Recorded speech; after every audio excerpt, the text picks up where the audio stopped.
दिनांक 26 नोव्हेंबर रोजी हा संविधान दिन संपूर्ण भारतामध्ये मोठ्या उत्साहाने साजरा केला जातो। आणि विशेष म्हणजे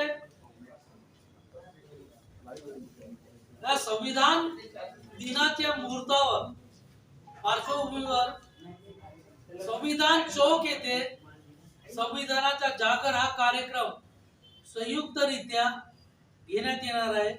संविधान बचाव आंदोलन हे आमचं राष्ट्रीय सामाजिक एक संघटन आहे। त्यामध्ये दलित पॅंथर, सम्राट अशोक धम्मसेना, कर्जमुक्ती सेना, समता सैनिक दल, रिपाई सेक्युलर आणि राष्ट्रीय रिपब्लिकन जनमोर्चा इत्यादी अनेक संघटना इथे सहभागी आहेत। आणि सर्वांनी मिळून एक न करता एक त्या संविधान चौकामध्ये एक मोठा भीमगीत, बुद्धगीत, संविधान पुस्तिकेचे वाटप किंवा अनेक महापुरुषांचे साहित्य वाटप करण्यात येणार आहे। आणि संविधान जागर मध्ये ते भीमगीत, बुद्धगीत, कव्वाली हे पण होणार आहे। सोबतच बाहेर गावून येणाऱ्या लोकांच्या जेवणाची व्यवस्था आहे। आणि त्या निमित्ताने सर्वांनी मिळून माझा तिथे सत्कार ठेवला आहे। कारण आहे त्याच्यामध्ये की जे संविधान चौक लागला आहे, जो फलक लागला आहे, जो मोठा पांढरा, तो मी लावला होता। म्हणजे कोणी लावला नसेल त्यावेळेस 57 किलोचा तो फलक होता। आणि दुसऱ्या दिवशी महानगरपालिकेमध्ये ठराव पारित होणार होता, ठराव ठेवण्यात आला होता। तर त्या ठरावामध्ये बाबासाहेब आंबेडकरांना मानणाऱ्या संविधानवादी सर्व नगरसेवकांनी, ते बीएसपीचे असो किंवा रिपब्लिकन पक्षाचे असो किंवा इव्हन बीजेपीचे बी होते, त्या सर्वांनी मिळून या चौकाला अगोदर त्याला काही दुसरं नाव देण्यात येणार होतं। पण इथे विधानमंडळ आहे, भारतीय रिझर्व्ह बँक आहे आणि या सर्व ह्या जो दोन्ही गोष्टी आहेत त्या भारतीय संविधानाच्या अनुसरून आहेत। बाबासाहेबांनी बोलण्याची कामगिरी भारतीय रिझर्व्ह बँक आणि विधानसभा याच्यामध्ये केली होती, म्हणजे त्याच्यासाठी प्रयत्न केले होते। म्हणून त्याला संविधान चौक नाव देण्यात यावं म्हणून अर्ध्या रात्री मी तो बोर्ड तिथे काढला। आणि दुसऱ्या दिवशी जेव्हा सभा झाली महानगरपालिकेमध्ये तेव्हा तो ठराव पारित झाला आणि आमचा बोर्ड रात्री पहिले लागला होता आणि तो ठराव पारित झाला। म्हणून त्या निमित्ताने माझा सत्कार काही सामाजिक संघटनांनी तिथे ठेवला आहे। तर आपल्याला सर्वांना उपस्थिती आहे की ह्या कार्यक्रमाची प्रसिद्धी आपण सहकार्य करून आम्हाला द्यावं, जे उद्या हा कार्यक्रम मोठ्या प्रमाणात साजरा केला जाईल अशी आपल्याकडून अपेक्षा करतो। त्यानंतर संविधान बचाव आंदोलनचे राष्ट्रीय अध्यक्ष ॲडव्होकेट दिलीप खोबरागडे हे आपल्याला मार्गदर्शन मी 2 शब्द सांगतो, तुम्हाला काय सांगायचं बरोबर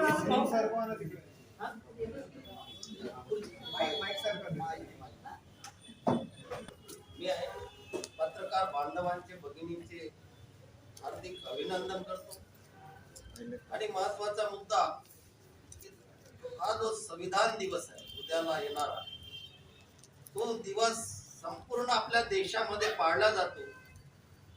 आणि जे डॉक्टर बाबासाहेब आंबेडकरांची कर्मभूमी, जे ऊर्जा भूमी आहे, या भूमीमध्ये हा संविधान दिवस मोठ्या प्रमाणात पाळला गेला पाहिजे, हाच एकमेव उद्देश ठेवून आम्ही संविधान बचाव आंदोलन या सामाजिक संघटनेचा मी अध्यक्ष असल्यामुळे त्याचं औचित्य साधून आम्ही उद्याचा कार्यक्रम हा संविधान चौकातच घेतलेला आहे।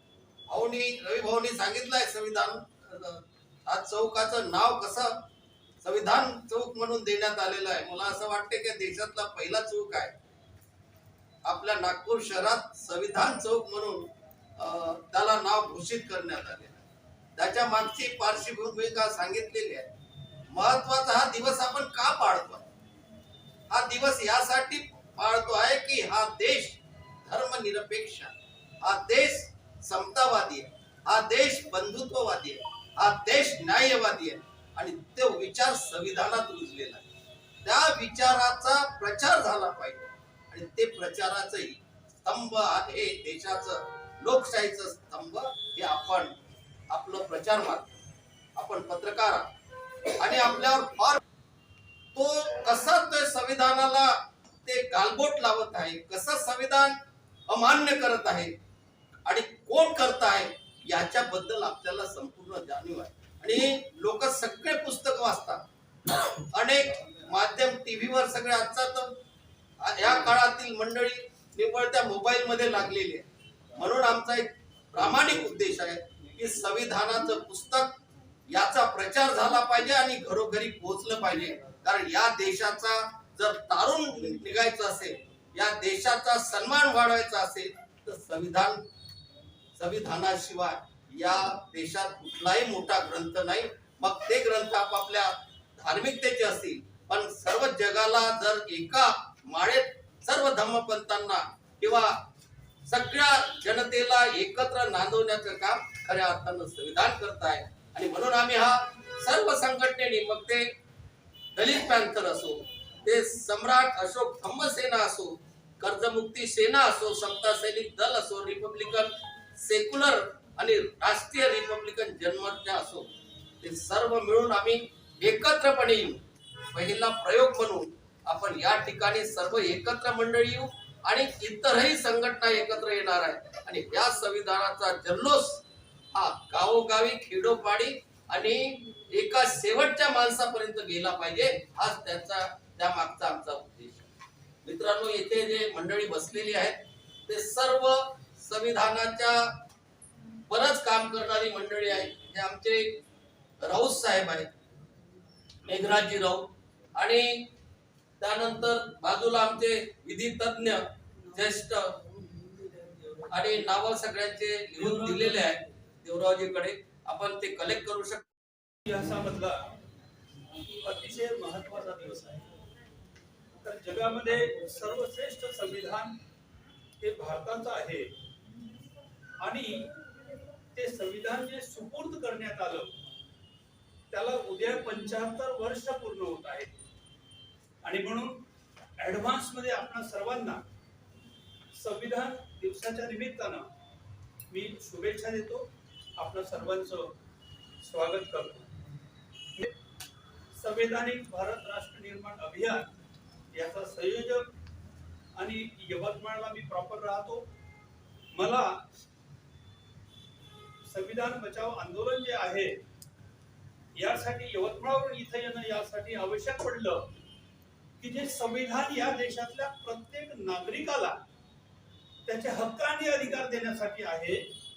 म्हणजे संविधान देशाला वाचवणार आहे आणि उद्या कार्यक्रम आहे संविधानाला बचाव करण्याचा. एवढा मोठा विषय आहे की जे संविधान या देशातला जन्मलेला मुलगा तो 1 मिनिटाचा जरी असेल तरी त्याला संविधान लागू आहे. देशातल्या प्रत्येक नागरिकाला वाचवणारं संविधान आहे आणि त्या संविधानाला मला वाचवावं लागून राहिलेलं आहे. याचा अर्थ असा आहे की या देशामध्ये संविधान जरी असलं तरी संविधानाची अंमलबजावणी नाही. संविधान असणं हा भाग वेगळा आहे आणि संविधान अंमलबजावणीमध्ये असणं हे वेगळं आहे. जर या देशाला धर्मनिरपेक्ष राष्ट्र म्हटलं जात असेल, निधर्मी राष्ट्र म्हटलं जात असेल तर या देशाला हिंदुस्थान का म्हटले जाते?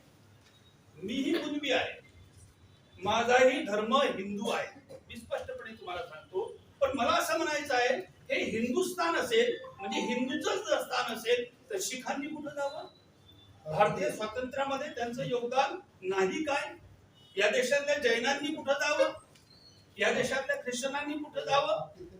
57,000 मुस्लिमांनी रक्ताचे पाठ वाहवले, देशाला स्वातंत्र्य मिळालं. त्या इस्लाम धर्मीय लोकांनी कुठं जावं? हा देश निधर्मी आहे, धर्मनिरपेक्ष आहे आणि म्हणून धर्मनिरपेक्षतेचं तत्व आज शिल्लक राहिलेलं नाही. म्हणून संविधानाच्या तत्वांची अंमलबजावणी करणं गरजेचं आहे. जिथपर्यंत लोकशाही असेल, प्रियांबल मध्ये म्हटलेलं आहे लोकशाही हा शब्दाचा वापर केलेला आहे, पण लोकशाही इथे कुठे दिसत नाही. लोक इकडे आहे आणि विशिष्ट लोकांच्या हातामध्ये सत्तासूत्र आहे. एक कवी म्हणतो, आहे कशी म्हणावी या देशात लोकशाही, खुर्चीमध्ये खुन्यांचे बसले छुपे शिपाई, 75 वर्ष झाले पळंत झाली नाही, दोस्ता हवी कशालाही वाजोटी लोकशाही. एकीकडे